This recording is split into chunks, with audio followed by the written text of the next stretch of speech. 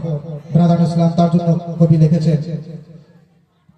कि समाने सफर सब ठीक करो, कब होगा सफर मालूम नहीं, कि हर तरह सजाए इस घर को, कि साहिबो घर मालूम नहीं, आए थे यहाँ क्यों याद